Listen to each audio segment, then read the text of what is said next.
Bawat tao may kanya-kanyang hilig, may kanya-kanyang gustong gawin at may kanya-kanyang larangan na binibigyang pansin.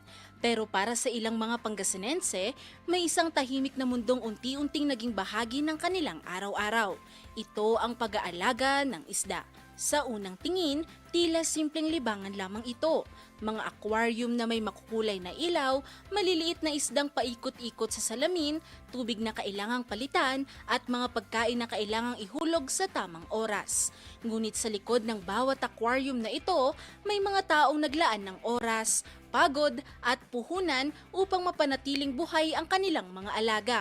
May ilan na nagsimula lamang sa kuryosidad noong pandemya, may ilan naman na naglaan ng ipon dahil ito'y kanila ng nakahiligan at ginawang libangan, may mga ilan ding nagsimula sa isang maliit na aquarium hanggang sa magkaroon na ng sariling pwesto at mayroon ding ginawang kabuhayan ng pag-aalaga ng iba't ibang ornamental fish. Sa lalawigan ng Pangasinan, unti-unting lumalawak ang komunidad ng mga fish keeper at fish breeder. Hindi lamang ito tungkol sa ganda ng aquarium dahil para sa marami, ito ay pahinga mula sa pagod at stress. Para sa ilan, ito ay negosyo. At para sa iba, ito ay paraan upang makabuo ng koneksyon sa kapwa nilang may parehong hilig, ang fish keeping.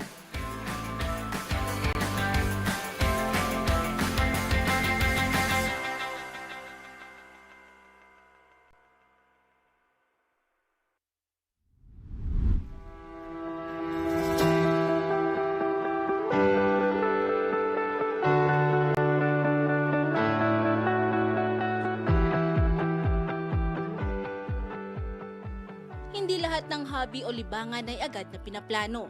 May mga pagkakataong nagsisimula lamang ito sa isang video sa social media, isang simpleng pagbisita sa pet shop o isang biglaang desisyon na kailangang bumili ng isda.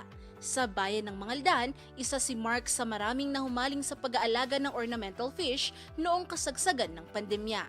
Ito ang panahong maraming tao ang nasa loob lamang ng bahay, maraming naghahanap ng paraan para malibang at marami ring naghahanap ng paraan para maibsan ng stress at pangamba.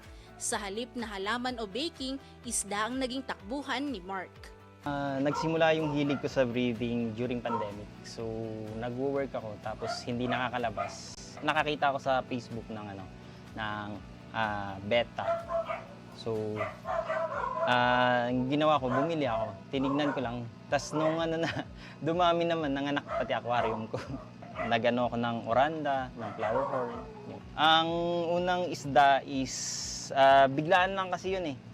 Yun nga, nakita ko sa isang Facebook yung beta. Pero nung pumunta ako sa pet shop, ang binili ko is yung oranda, kulay orange. Sa YouTube, nagtingin ako, tinuturo niya kung paano mag-breed ng rancho, ganun, mga goldfish, fancy goldfish, tapos yung beta. Mula sa iisang aquarium, unti-unting dumami ang kanyang alaga. Sa umpisa, wala siyang gaanong alam. Kailangan niyang matutong maglinis ng aquarium, magpalit ng tubig, magkondisyon ng tubig, at alamin kung anong uri ng isda ang madaling alagaan. Katulad ng maraming baguhan, nagkamali rin siya. May mga isdang namatay, may mga aquarium na hindi naging maayos ang kondisyon, at may mga pagkakataong napapagastos siya dahil kailangan bumili ng filter, ilaw, halaman at iba pang kagamitan. Yung pagpili ng i-breed, yun lang. Kasi syempre, gusto natin yung maganda yung i-breed natin para hindi sayang yung oras. Yan.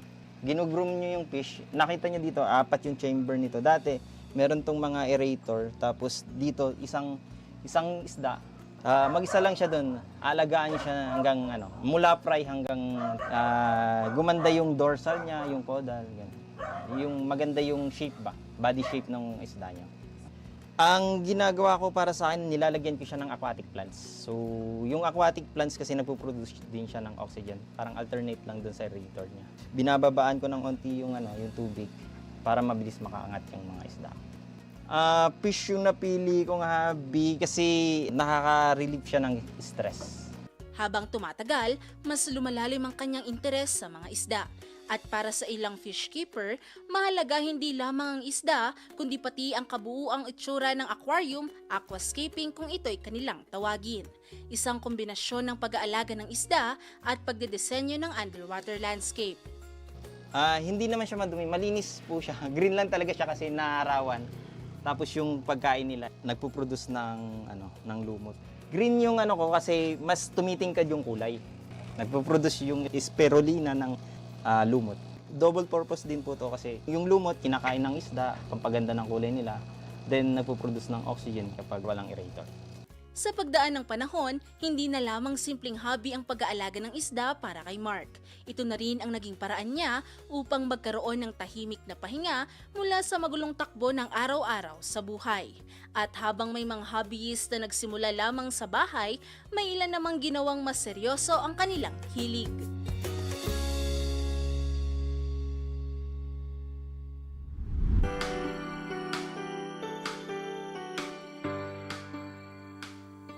Sa bayan ng Santa Barbara, unti-unting lumalaki ang komunidad ng mga fish keeper.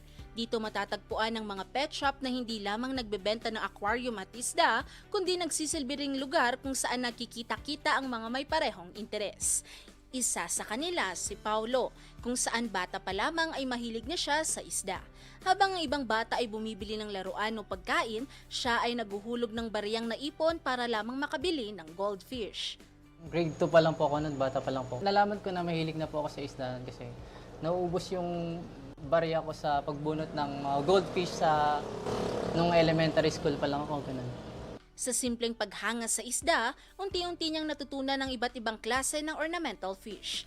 Mula sa mga lokal na isdang nahuhuli sa banga at palaisdaan hanggang sa mga gapi, gurami at iba pang mga uri ng isda. Bilang fish keeper and fish breeder po, parang gusto po namin i-introduce po yung fish keeping hobby. Kaya naisipan na lang po namin na magtayo na lang po ng shop, ganun. Para mas maging open din sa kasi for decades na dito sa lugar namin walang pet shop, yan. Para at least may magiging accessible yung mga tao sa mga supply para sa alaga ng mga isda, ganyan. Unang isda po is yung mga local gouramis, ganyan, mga martiliko, ganyan. Pero habang tumatagal, na rin, mga mollies, ganyan, guppies, mga common goldfish. Ngunit habang lumalalim ang kanyang karanasan, mas lalo rin niyang nakikita ang hirap ng pag-aalaga ng isda. Hindi sapat na pakainin lamang ang mga ito. Kailangan ding bantayan ang kondisyon ng tubig dahil kapag hindi akma ang temperatura, kapag marumi ang tubig o kapag may mali ang proseso ng water change, maaaring ikamatay agad ng mga alagang isda. Mga challenges po is yung sa water conditioning, ganyan, sa pag-a-adjust ng mga isda, ganon, kasi minsan nawa-water shock po sila, ganyan, so kailangan tama po yung water changes na gagawin natin. Make sure po natin na safe yung mga isda po na ilalagay natin sa shop. Meron po kaming local supplier din, dito lang din po sa atin, ganyan. So, sa pamamagitan po nun, parang mas maganda po kasi nagtutulungan po sa business, ganyan. Sa mundo ng fish keeping, pasensya ang isa sa pinakamahalagang puhunan. May mga isdang madaling alagaan at mayroon ding sensitibo at madaling ma-stress, lalo na kung hindi akma ang kapaligiran nito. Pero sa kabila nito, ipinagpatuloy ni Paulo ang kanyang hilig hanggang sa makapagbukas na sila ng kanilang pet shop. Pinaka-proud po na achievement po namin is yung nasimulan po namin itong pet shop, ganyan. Kasi sabi ko nga po nung dekada na po bilang nag-aalaga po ng isda, kagustuhan ko rin po na magkaroon po ng pet shop sa lugar namin para po mas maging malapit na po yung hindi na po masyadong lilikob ng oras para bumiyahe pa sa malalayong lugar para lang po makabili ng mga isda na kailangan, mga supplies, accessories, yan. Siguro po yung lumago pa po yung shop natin. Sa pamamagitan po nun, mas magiging open po yung mga tao na matutuhan yung mga kung paano nabubuhay yung mga isda. At least magiging aware po sila sa mga water bodies. So, may i-apply po rin nila ito sa outdoor pag pupunta sila sa dagat, sa ilog, mga ganyan. Sa mga customers po namin is sa iba po minsan bago lang po sa kanila yung mga isda, ganyan. Minsan naman po may mga dati na pong fish keeper, breeder na nagbabalik loob lang sa pag-aalaga ng isda. Minsan po, kabisado na rin po nila yung iba't ibang klase ng isda. Kasi pupunta na lang po sila dito, hahanapin po nila. Meron tayong tinatawag po na pet grade, meron din pong mga pang-show, ganyan. Sa pwestong ito, hindi lamang negosyo ang kanyang nakikita. Dahil para sa kanya, paraan din ito upang mas marami pang taong matutong magmahal sa pag-aalaga ng isda. May mga customer na unang beses pa lamang magkakaroon ng aquarium, may mga batang gusto lamang makakita ng makukulay na isda, may mga matatandang naghahanap ng bagong libangan, at mayroon ding seryosong breeders na naghahanap ng rare species. Unti-unti, lumalawak ang interes ng mga tao sa ornamental fish. At habang lumalawak at nakikilala ang libangan na ito, mas marami ring Pangasinense ang nagsisikap na gawing kabuhayan ang kanilang interes.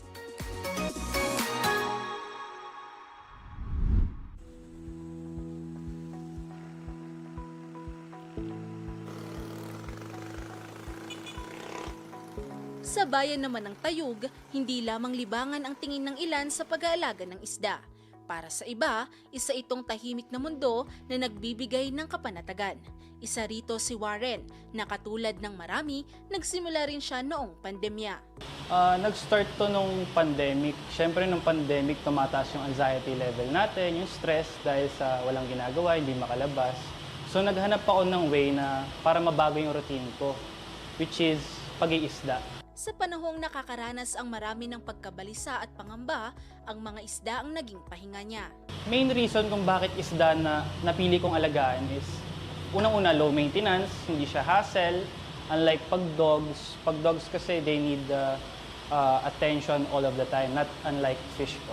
Ngunit hindi rin naging madali ang kanyang pagpasok sa libangan na ito. May mga isdang namamatay bigla, may mga breed na mahina, at may mga pagkakataong hindi nagiging matagumpay ang breeding.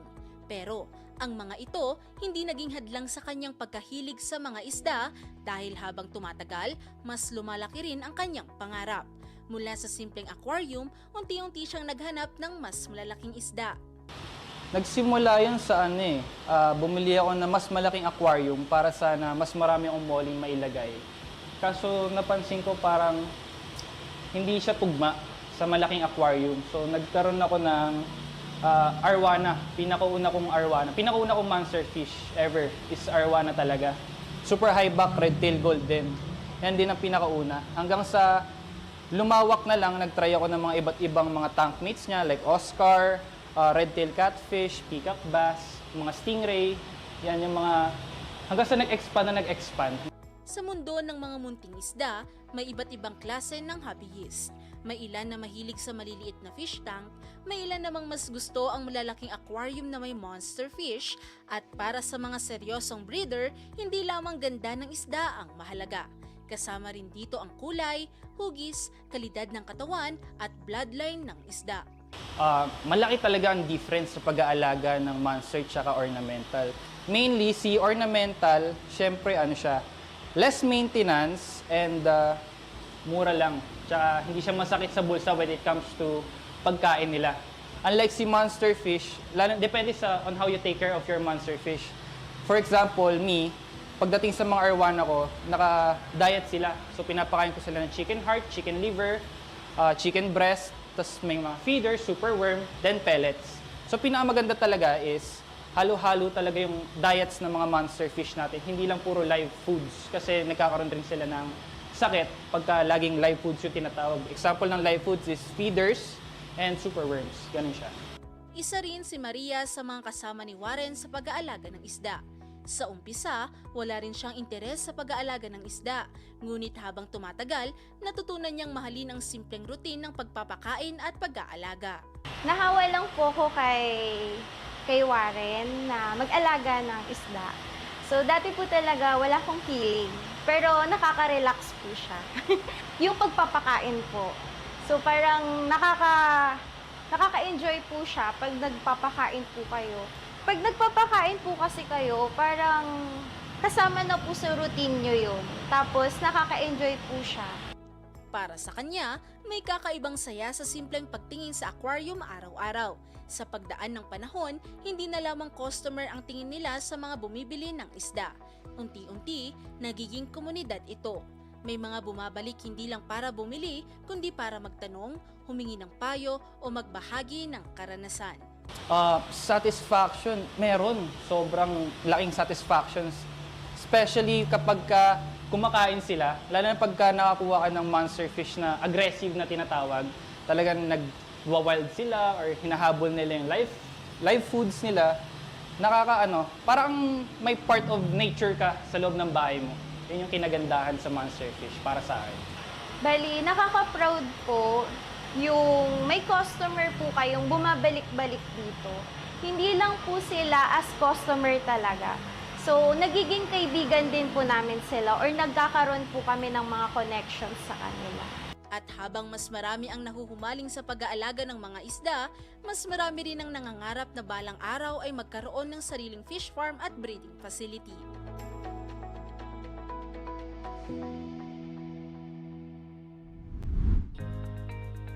Kung ang iba ay nagsimula sa pag-aalaga ng isda dahil sa kuryosidad, libangan at pangarap na magkaroon ng pwesto, mula naman sa syudad ng Dagupan at bayan ng Kalasyaw, hindi lamang hobby ang tingin ni Nika sa mga ornamental fish. Para sa kanya, isa itong negosyong unti-unting bumubuo ng pangarap para sa kanyang pamilya. Actually po, binentahan po ako dati ng kaibigan ko ng betta fish. Ngayon, naturo niya po sa akin paano mag-breed. Then nakapag-breed nga po ako, pero isa lang po yung nabuhay. Tapos yung isa na yun pero nagbigay ng hope sa akin. Kasi nabenta ko po siya ng worth 1.5 sa kaklase ko noon. Then, that 1.5 sabi ko, may potential pong maging negosyo. Sa umpisa, isa lamang itong simpleng breeding ng betta fish. Ngunit habang tumatagal, nakita niya rin ang potensyal nito na mapagkakitaan. Noong kasagsagan ng pandemya, maraming negosyo ang nagsara. Marami rin ang nawalan ng trabaho. Pero sa kabila nito, nananatiling buhay ang interes ng maraming tao sa ornamental fish. When it comes sa po talaga sa negosyo, malakas po siya. Then, napag-aralan ko din po na sa dami po ng negosyo po na ko po is ito po yung pinaka tumagal sa akin. Tapos pumatok po talaga. As a observation po, naging anti-stress ko nga rin po sila. Tapos maganda po yung kinalabasan. Hindi lang po sa negosyo ko, kundi ngayon po nagbi-breed na rin po sa bahay, which is maganda rin po yung kinakalabasan ngayon. Tapos gusto ko pa pong ituloy yun. Habang mas maraming tao ang nananatili sa bahay, mas marami rin ang naghahanap ng mga interes na pwedeng pagkaabalahan at isa sa mga naging popular ay ang fish keeping. Ngunit hindi naging madali ang lahat. May mga panahon ding halos magsimula muli sila sa wala. Ako po kasi yung taong eager sa negosyo. Eager po akong magkaroon kung ano man po yung papatok, ganun. Kaso, po talaga sa financial, medyo wala po ako noon. May branch na rin po tayo, tapos meron na rin binalik ko po yung sa bahay dahil naging OFW na nga rin po ako sa Dubai, which is gera po. Kaya mas pinili ko na lang po. Naging wise po ako kasi yung nasa heart ko po talaga pag ninegosyo. Yung mga breed po namin sa bahay, yung biglaan pong baha dito sa Pangasinan, as in yung mga ref tub, tsaka yung mga laman nun, nawala po. So, pagbalik po namin dito, binak to zero po namin, ibig ko pong sabihin is, bumalik po kami sa pagbibreed ulit. Kaya kaka-start pa lang po namin ulit siya. Then, thank God kasi, yun na, second branch na nga po. Nang bumaha, nawala ang marami nilang alagang isda. Ang ilan ay namatay, ang iba ay naanod, at kasama ng mga iyon ang malaking bahagi ng kanilang puhunan. Ngunit muli silang nagsimula at muling bumuo ng kanilang negosyo.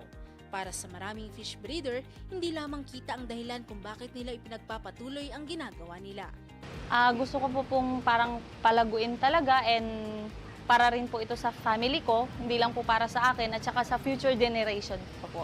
Pangarap ko pong magkaroon ng lupa para po magkaroon po ako ng fish farm na kung ano po yung nakita nyo kanina, gusto ko pa pong palakihin po. At habang patuloy na lumalawak ang komunidad ng fish keepers sa lalawigan ng Pangasinan, mas marami ring oportunidad ang nabubuksan para sa mga gustong matuto.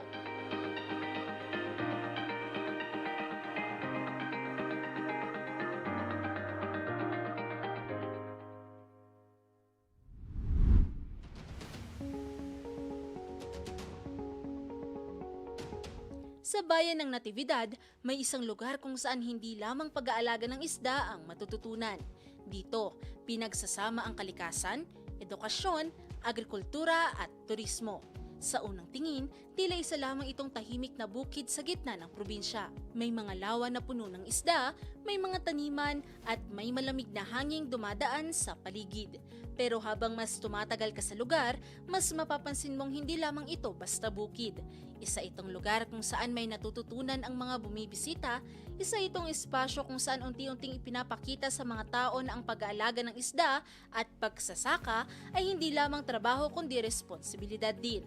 Nagsimula ito nung 1990, during my father, may mga fish pa na kami. Pero dahil nag-migrate sila at ako na lang yung natira dito. Nung pandemic, alam natin na wala tayong mga ginagawa, kinakailangan sa mga farm tayo, ganyan. Tapos nagpunta dito yung DTI provincial director noon. Sabi niya, uy, pandemic ngayon, malaki yung para sa food security na magpunta ka sa ATI para mag-train ka doon. Para magamit itong mga pond at saka itong mga palayan ninyo. Para makatulong na rin, sir. Kasi sabi nga nila na ganyan, ang farming is one of the noblest na gawain ng tao, no. And then para makatulong din tayo sa food security ng ating bansa. Malaking tulong na rin ito para sa komunidad namin dito. Na at least yung mga farmers dito at saka mga fish folks, farmers ay matuto sila sa tamang paraan ng pag-aalaga ng isda at saka ng mga pananim. Bago pa man ito maging kilalang farm at learning site, bahagi na talaga ng kanilang kabuhayan ang fish pond. Habang lumalaki at lumalawak ito, nasaksihan niya kung paano alagaan ang palaisdaan, paano bantayan ang tubig, at paano siguraduhing maayos ang kalagayan ng mga alagang isda. Mula rito, unti-unti nilang binuksan ang bukid para sa mga gustong matuto. Hindi lamang para sa turista, kundi lalo na para sa mga estudyante. Marami po, nagkaroon tayo ng mga maraming OJTs from Pangasinan State University, from din sa DIMSU, Don Mariano, Marcos, dito sa May La Union. And then ngayon nga, yung mga bagong nandito is yung mga taga Ilocos Sur na nagtuturo din kami ng mga taga MAU office, yung Municipal Agricultural Office, kanon, or pati din sa mga kapwa namin na mga trainers. Nagkakaroon sila ng mga farm visit, tapos na ganyan, nag-exchange ideas kami para makatulong sa komunidad, hindi lang dito sa Natividad, kundi dito sa buong Region 1 or sa buong Pilipinas po.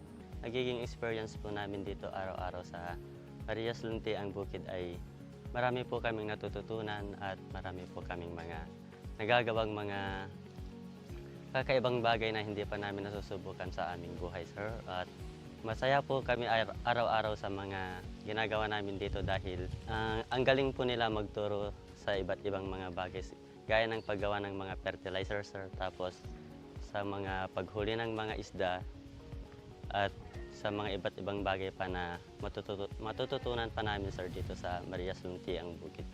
Sa bukid na ito, hindi lamang ornamental fish ang makikita dahil may mga pond na may gurami, koi, red tilapia at iba pang uri ng isda na matagal nang inaalagaan. Ipinapakita rin dito na hindi madali ang pag-aalaga ng isda.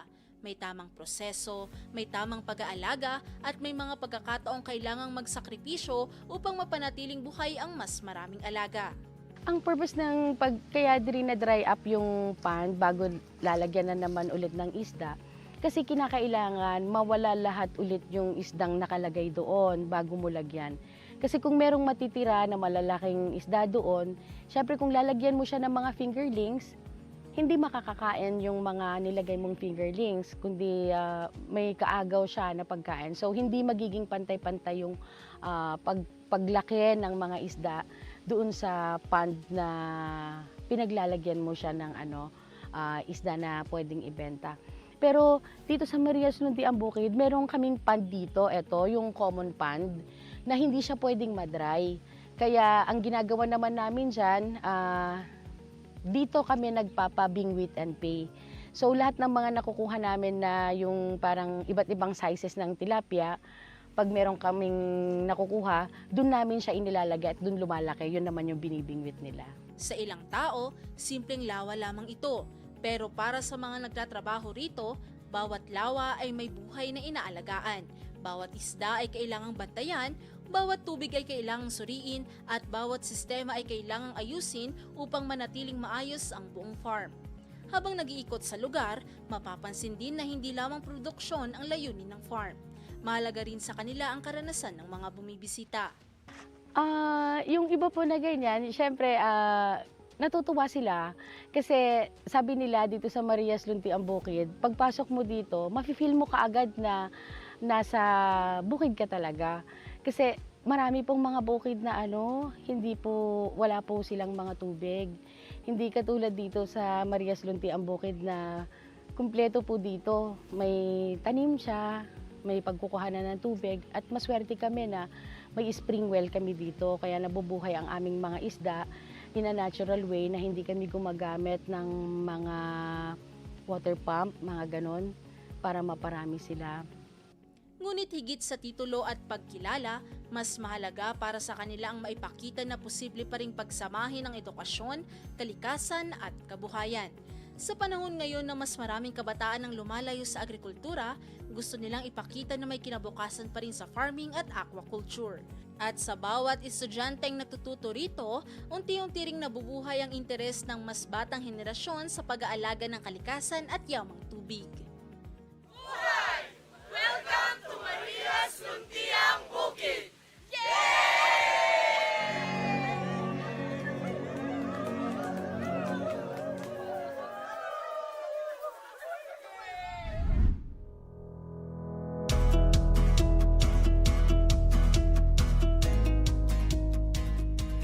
Sa likod ng bawat aquarium at bawat fish pond, may mga taong tahimik na naglalaan ng oras, pagod at pasensya. May mga nagsimula sa simpleng kuryosidad habang nasa bahay noong pandemya, may mga unang bumili lamang ng isang isda hanggang sa unti-unting napuno ang kanilang tahanan ng aquarium. May mga natutong mag-breed, magtayo ng pet shop at mangarap ng sariling fish farm, at mayroon ding ginawang daan ang pag-aalaga ng isda upang makapagturo at makatulong sa ibang tao. Sa lalawigan ng Pangasinan, ang fish keeping ay hindi lamang tungkol sa makukulay na aquarium o mamahaling isda. Isa itong mundong nangangailangan ng tiyaga.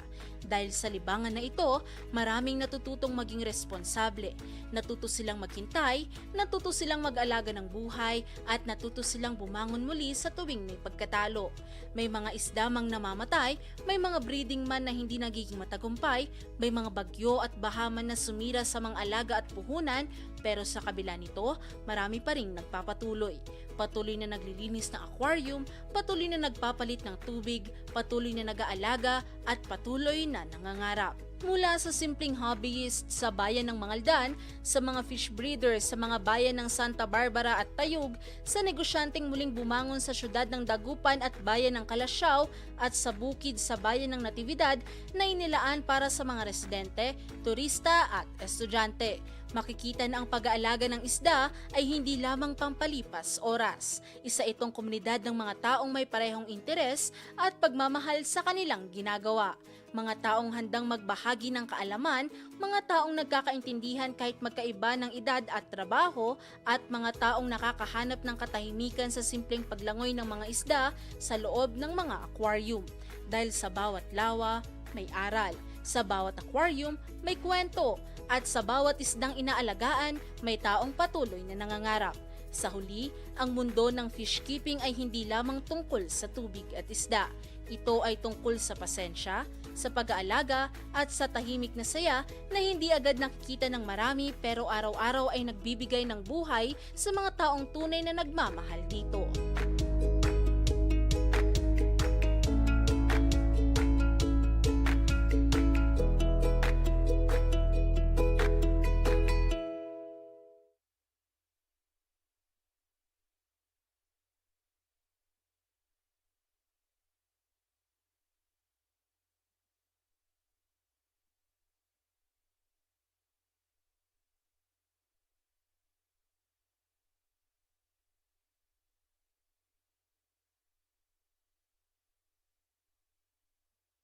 Members KBP, kapisanan ng mga broadcaster ng Pilipinas.